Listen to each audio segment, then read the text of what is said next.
During World War II, it is known that the Nazis were experimenting on prisoners of war, but they weren't the only ones. Follow me down the rabbit hole to find out what the Japanese were doing in Unit 731.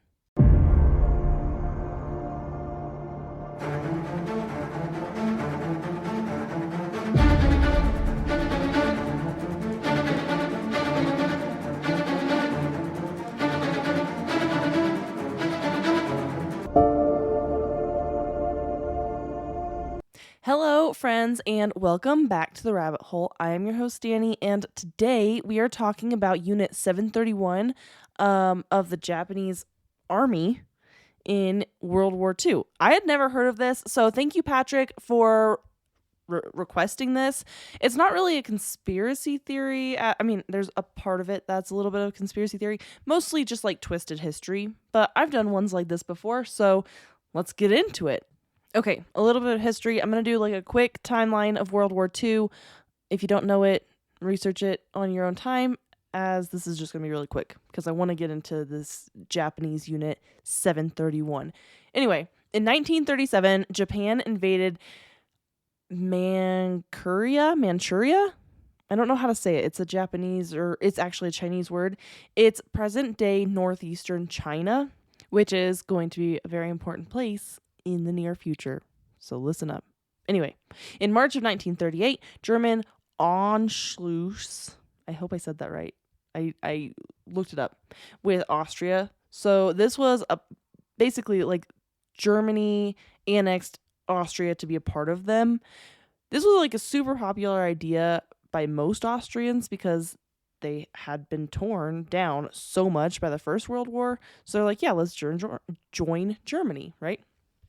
On September 30th of 1938, there was the Treaty of Munich. So it was basically an agreement with Germany, Great Britain, France, and Italy, which allowed Germany to annex the Sudetenland in western Czechoslovakia, where about 3 million people of German origin lived.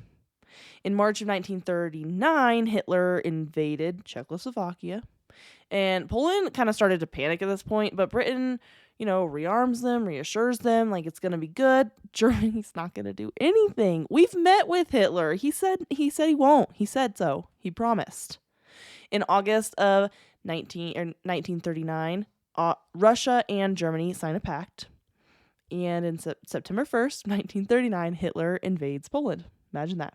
And this is the start of the war. So if you didn't know before now, Germany invading Poland, or Hitler, the Nazis invading Poland, that was the start of World War II. And just 2 days later, on September 3rd of 1939, Britain and France declare war on Germany. In May of 1940, Hitler invades Denmark and Norway. Blitzkrieg happened on May 10th of 1940. Chamberlain resigns in the middle of May 1940. Also in the middle of May of 1940, Dunkirk Operation Dynamo happened. In June, Italy entered the war on the Axis side. Also in June, France signs an armistice with Germany. From July to October, you have the Battle of Britain. In early 1941, Italy and Germany attack Yugoslavia. Of course, December 7th, 1941 is Pearl Harbor, and this is what initiated America's entrance into World War II, because up until that point, if you haven't listened to that episode, we didn't want to be in the war. We were like super against it, although we were secretly helping the war effort. Americans were like, nope, keep us out of this war. We don't want to be a part of it. But after Pearl Harbor, everyone's like, yep, let's go. So Britain and the U.S. declared war on Japan on December 8th. In June of 1942, you have the Battle of Midway. November of 1942, you have the Battle of Stalingrad. The Axis surrender North Africa on May 12th, 1943. And the Allies invade Sicily in July of 1943, and they take Sicily just the next month in August. And Italy surrenders in September of 1943. On the 6th of June, 1944, is D-Day in Normandy. December 16th, 1944, the Battle of the Bulge begins. In April of 1945, the Russians reach Berlin. In the 28th of April 1945, Mussolini is captured and executed, and then just 2 days later, on April 30th, is when Hitler commits suicide. Or maybe not. Again, that's a whole nother episode I've already done, so go listen to that one. There's a lot of, World War II episodes. On May 7th, 1945, Germany surrenders. On July 8th, 1945, Russia declares war on Japan. On the 6th of August, the atomic bomb is dropped on Hiroshima. And then on the 9th of August, an atomic bomb is dropped on Nagasaki. And on the 14th of August, the Japanese surrender. As of the 2nd of September 1945, we accept Japan's unconditional surrender, and World War II is officially over. So that's the war. I skipped a lot of things in this timeline. I'm going to link the timeline in the show notes. As always, go there. You can look up, this is just the World War II Foundation.org, which just has an overview. But as I stated, I've already done a couple episodes about World War II, so go listen to those as well. That's not why we're here. Today, we are just talking about Unit 731 during World War II, right? So you have the Nazis, and they're doing all kinds of shady experiments. But on the opposite side, you have Japan. And Japan has taken Manchuria, which is present-day Harbin in the northeastern part of China, right? With the aim of developing biological weapons. They're like, let's go ahead and set up a little base here, and we'll just do our thing. Don't worry about it. Nobody's paying attention to us. They clearly didn't care when we invaded China and took this area anyway, so we're going to use it. And they did. There was also a secret research and experimental school near central Tokyo, but that's really not where like the experiments happened. Most of the experiments happened in Harbin. The head of the unit was Lieutenant Shiro Ishii. Ishii. I don't know. It's a Japanese name, guys, so I'm working over here. I'm trying to figure it out. So the unit was supported by universities and medical schools all over Japan because everyone was super excited for this. They were sending their brand new student surgeons that needed to learn how to do surgeries to this base to learn how to do surgeries. And a lot of the kids were like, I don't know why I'm going to China to learn how to do surgery, but let's go, And they were getting the top of the top, the best of the best there. They really were. Not only did they send their surgeons, they provided doctors, research staff to help with the experiments. They provided all kinds of people to go and work at this base and work on these experiments. This was one of Japanese top military bases. They were giving a huge budget and all the best equipment. Literally half of the military spending went to this base, and the other half went to the rest of the military. So that's a huge budget. They didn't want or need for anything because they could do whatever they wanted there, and the Japanese government wanted them to. They wanted them to find out everything they could.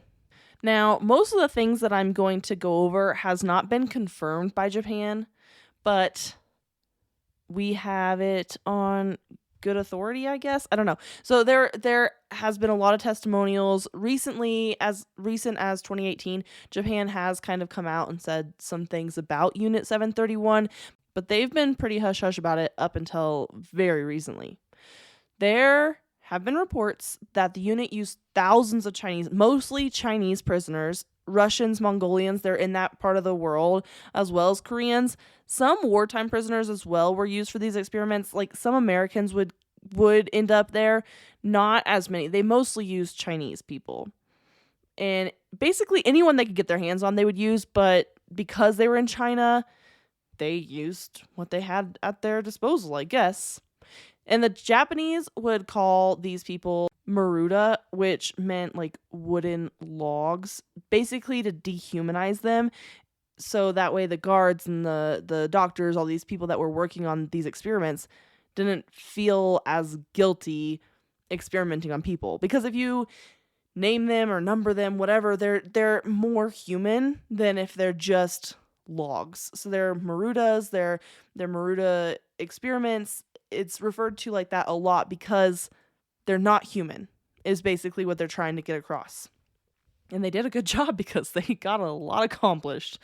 Okay, so UNIT tested biological and chemical weapons on prisoners, which is the basis, what they wanted to start out with. And then they were like, we're going to test what we can do. And they did. And the Japanese government was all about it. They would give their prisoners diseases such as the bubonic plague, anthrax, cholera, smallpox, botulism, so many other diseases, and they would cut them open with no anesthesia while they were still alive, and most of the time they were still awake. This is called vivisection, and it was a huge thing that they did in this unit because they wanted to see what these diseases did to the human body before decomposition started. So a lot of times they're doing this vivisection where they're cutting these people open while they're still alive with no meds at all, not even nothing. They just cut them right open just to see, like, how did this disease affect your body? And they would do it at different stages in the disease so they could see, like, how quickly does the disease affect your body? All these different things. They wanted to know everything they could about these different, biological chemical weapons that they were potentially going to use. They would put people outside on stakes and release plague cultures or bombs filled with plague-infested fleas just to see what effects it might have, right? So they didn't just test these in the camp. They did test them in the camp a lot. But they also dropped pathogens on small communities in China. They wanted to see if they could cause an outbreak of a disease. And they could. The tests were successful. So the Japanese had this idea. They would carry these pathogens to the United States in what they called balloon bombs. And they sent 200 of them to the U.S., but the balloon bombs basically failed. Good, lucky for us, right? They did kill 7 people, but for the most part, they failed. So that's not 7 people. Okay. It could have been a lot worse than that, that's for sure. They also planned to drop plague-infested fleas on San Diego using kamikaze pilots. I don't really know the outcome of what happened there. Obviously, they never got to San Diego with the kamikaze pilots, but I was doing this research and I was like, wow, the Japanese are hard as fuck, man. They're out there kamikazeing people. They're doing all these crazy experiments because they're trying to kill us more effectively and kill all of our population. It's crazy. I mean, good thing they didn't succeed. That's all I can say. Did you know that over 40% of Americans have a hard time swallowing pills? So when it's time to take your vitamins, large capsules and pills are out of the question. We know that gummy vitamins exist, but they're full of sugar, they get stuck in your teeth, and they only contain a fraction of the nutrients you need. Luckily, Easy Melts has discovered the ultimate vitamin sweet spot. Vitamins that melt in your mouth, taste like a treat, and are packed with nutrients ready for absorption, all without an ounce of sugar. For a limited time, Easy Melts is giving listeners a free 3-month supply of vitamin D3 with their first purchase. To claim your free D3 vitamins, visit try.easymelts.com/spring24. That's melts.com/spring24. Say goodbye to the old way of taking your vitamins and say hello to the easy way. Menopausal and perimenopausal women, listen up. It's time to take control of your health and comfort, and Winona is here to help. Winona is a telemedicine company for menopause care who believes that your symptoms are real, important, and deserve to be taken seriously. And for many women, this starts with hormone replacement therapy. Winona's HRT is made with plant-based, bioidentical hormones rather than synthetic ones, so it better aligns with your body to offer relief from hot flashes, weight gain, and other uncomfortable symptoms. 80% of women who use Winona find relief within just 90 days. So, what are you waiting for? Get started today. Visit buywinona.com today to start your free visit. With free shipping and the ability to pause or cancel at any time, your path to wellness has zero obligations. Use code SPRING24 at buywinona.com for 25% off your first treatment plan. That's BYWINONA.com for 25% off. Winona, menopause care made easy. They also tested human limits because who doesn't want to know human limits? And I know they did this a lot in Nazi Germany as well, where they wanted to see just how far just what can the human body take. So they would put people in pressure chamber. Sometimes they would put 2 people in a pressure chamber to see how much pressure the body could take before the eyes popped out. So they would literally just apply pressure in this pressure chamber, and the person's eyes would pop out, but they didn't necessarily die when their eyes popped. So they would just leave them in there until they died. I don't know if they added more pressure after that or if they just left it at like eye popping pressure, but they would eventually die. Other prisoners would be spun to death so they could test cylindrical force. Just wanted to know, how fast can you spin before you die? Like, literally all these things were just like, how far can we go? Frostbite is one of the most notorious experiments done by this unit, by far. They would leave people outside during the winter until their limbs froze off. Then the doctors, who were trying to find out how long it takes for someone to get frostbite, and then they wanted to know how to best treat it. Because if you're going to get frostbite, we need to figure out how to treat it. Makes sense. The guards would take prisoners outside and throw water on them until they saw the victim get frostbite to kind of like make it happen faster. So some people they would just leave out there, like have it happen naturally. But the ones where they were like, let's try to treat it, they were like, throw water on them so that way they get frostbite quicker. Sometimes the guards would hit the victim's arm with a stick. And if they heard like a wood against wood type sound, then they knew the arm was totally frozen and it was time to take them in to try to like treat their frostbite. So then the doctors would try various methods to unfreeze the body. Or they would sometimes they would try their methods, like all these different types. I don't know what they were doing. But they would also just like leave prisoners out to thaw. They would just take them inside and just leave them just to see how long it took them or took their body to de-thaw their limb. Sometimes they would throw warm water on the frozen victim. And in some cases, they would throw hot water because they were trying to figure out exactly what temperature water is best to throw on a frozen victim. Well, the conclusion was that water between 100 and 122 degrees Fahrenheit is the best to unfreeze a limb. In case you're curious. Now we know. Thank you, Japan. Of course, during the war, the Japanese army used poison gas, so one of Unit 731's missions was to develop a more potent poison gas because we want to kill more people faster. At one point, I thought this was kind of funny, so I added it. They shot gas at one of the prisoners who was out in the yard on a stake, and the wind changed, so it sent the gas basically back in the direction of the guards, and they all had to scatter and run. I thought that was funny because it's a little taste of your own medicine. It's not funny that the person was getting poisoned.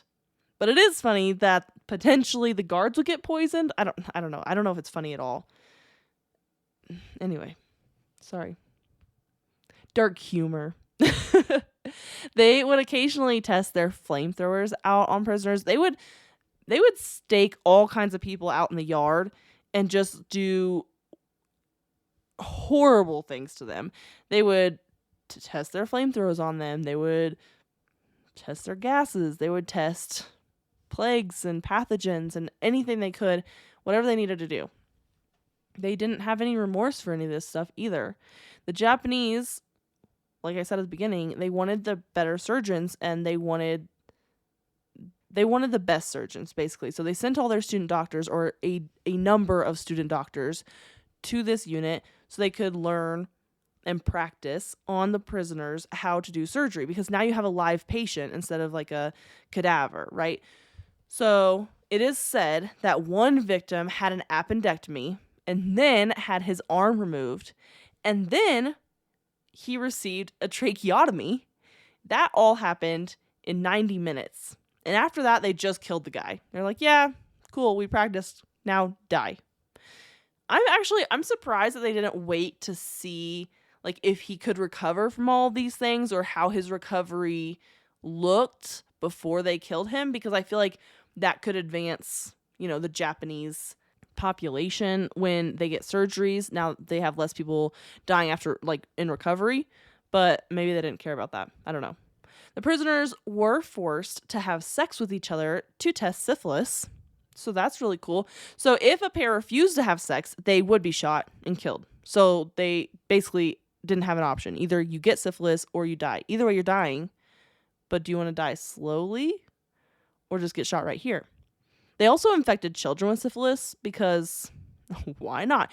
And they did this so the infected prisoners could be vivisected at different stages of the disease so the doctors could better understand it. I don't know why. Maybe syphilis was a really big issue in Japan. I don't know why specifically syphilis, but they did. Some female prisoners became pregnant by force to see if the disease transferred to the child upon birth. They also wanted to know what damage this disease caused to women's reproductive organs during pregnancy. Many children were thought to have been born in the camp because there was forced pregnancies, but none of them survived. So whether they were just killed or they performed experiments on these babies, it's unknown, and I don't want to speculate because it makes me want to cry a little bit. But the babies did not survive. So whichever is happening, and maybe syphilis killed them. It could be a number of things. I don't know. Again, I don't want to speculate. The body limit tests weren't only to find out the limits of the human body, because that's good to know, but they also wanted to find out what they could put their own soldiers through before it was too much, before they had to stop, basically. There is evidence as well, not as much as these other experiments, but there's evidence of that smaller experiments occurred, such as exposure to radiation, being injected with the blood of animals, being injected with seawater, being burned alive, which kind of goes with the flamethrower thing. But again, there's not a lot of evidence, and I'm sure outside of these things that I've already mentioned, there were a lot of other experiments. We don't have evidence of all of it. They destroyed all the evidence when they saw the end of the war coming. They destroyed almost everything. So it's not like we can just go and look at history books, because this has been a good secret. It's been a well-kept secret up until recently. I didn't know about this. Japan never acknowledged what happened or that there ever really was a Unit 731 until recently, like I said earlier. And when the war was coming to an end, or the end was near, they could kind of see. They killed all the prisoners. There weren't that many left, so whoever was left after all their experiments, they just shot them. And all those who worked in the unit were sworn to secrecy, which I guess works in Japan. I don't know. I'm sure they were threatened with death, and after working in Unit 731, they probably knew what the Japanese government was capable of, and they were probably pretty worried about that. All the evidence was destroyed. They basically left no trace that they were ever there. I think they burned the building down. So all the mice and rats, because they were doing experiments not just on humans but on animals as well. All these mice and rats that they were experimenting on, they released.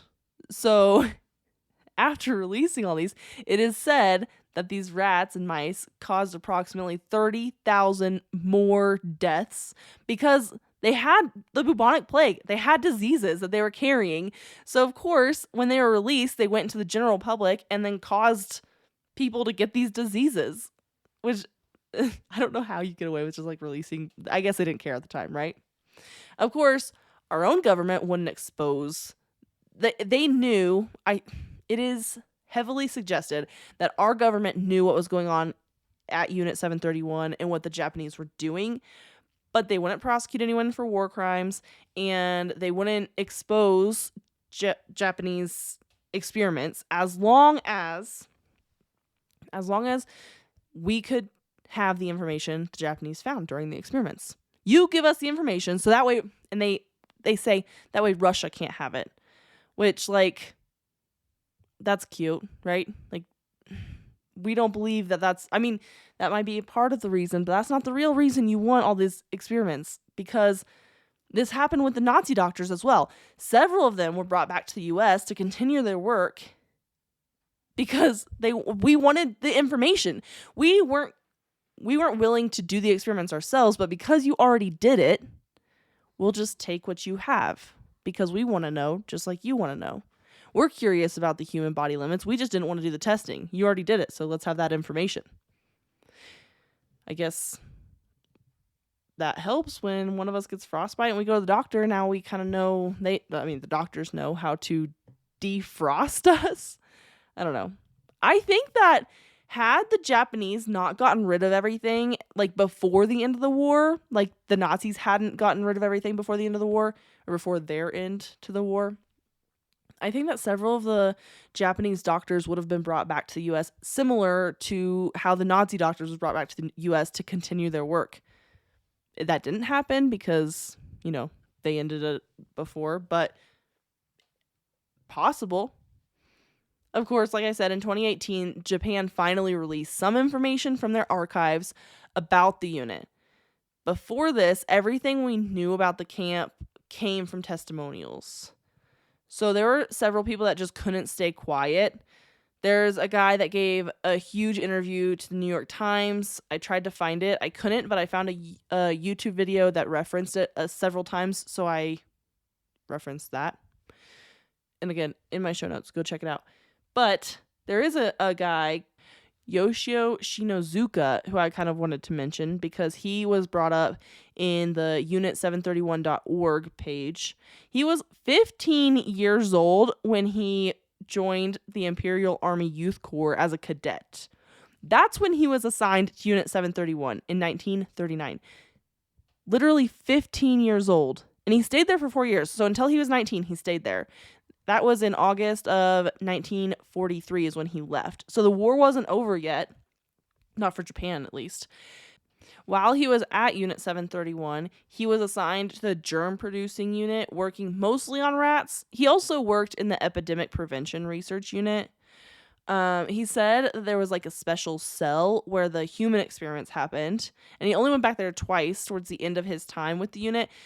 But having worked there for so long, and you see body parts and jars, and you know what's going on. Everyone kind of knows what's happening. Even if you're not actively doing it, you know what's happening. And he had been there since he was 15. So he talked about how he had been brainwashed, and he had basically grown up in this environment. So this was totally normal to him. Like, these human experiments probably weren't even that bad. Honestly, like, if you grow up in that, you're just used to it, which is awful.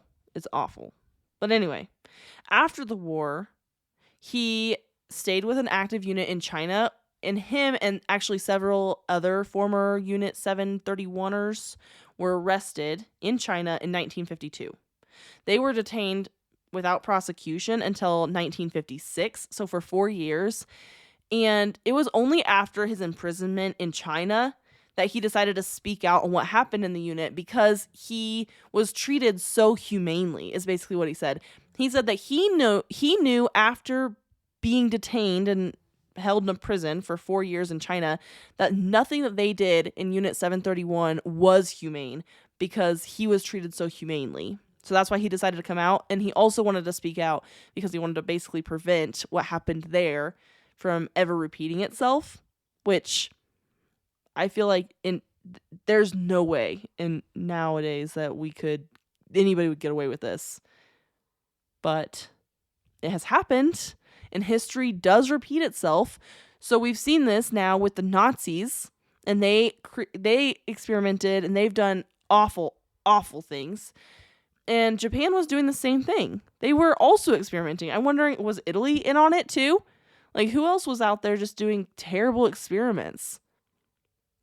We don't know because they're keeping it a secret. Anyway, this isn't really, like I said, this isn't a conspiracy theory. This was all based on facts.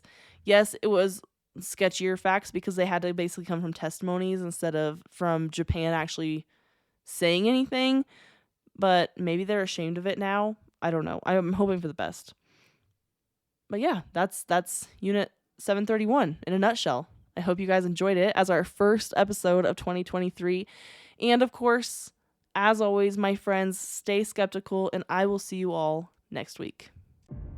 Hey friends, The Rabbit Hole is an independent podcast with everything you hear done by me, Danny Mercy. I appreciate all of your support. Please rate and review wherever you're listening. If you want to follow us on Instagram, it's at rabbit.holepodcast. And thank you, Zakar Valaha, for our awesome intro.